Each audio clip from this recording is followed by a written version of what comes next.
മുമ്പിൽ സംസാരിക്കാൻ താല്പര്യപ്പെടുന്നത് നാം ദൈവത്തിന് പ്രിയരായിരിക്കുക.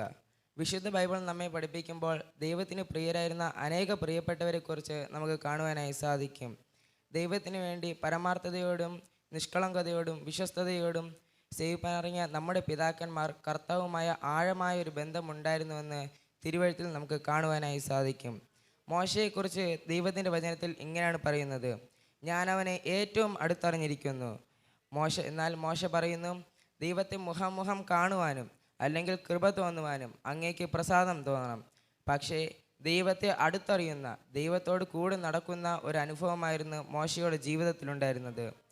അബ്രഹാമിനെ കുറിച്ച് നമ്മൾ ചിന്തിക്കുമ്പോൾ അബ്രഹാം ദൈവത്തിൻ്റെ സ്നേഹിതൻ എന്ന് പേരെടുക്കാൻ ഇടയായി.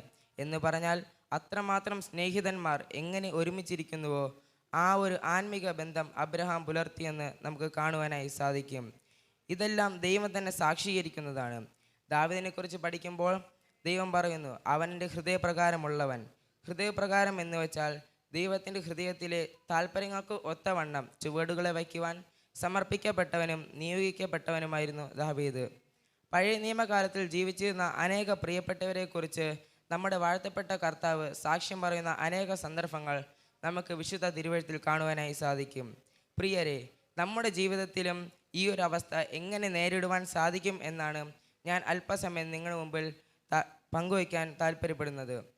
നമ്മൾ വായിച്ച കുറിവാക്യത്തിലേക്ക് വരുമ്പോൾ യേശു 30-ാം വയസ്സിൽ യോർദാൻ നദിയിൽ യോഹന്നാൻ സ്നാപകൻ്റെ കൈക്കീഴിൽ സ്നാനമേൽക്കാൻ പോകുന്നതാണ്. യേശു യോഹന്നാൻ്റെ അടുക്കൽ ചെല്ലുമ്പോൾ യോഹന്നാൻ സ്നാപകൻ അവൻ്റെ വിസമ്മതം പറയുന്നു.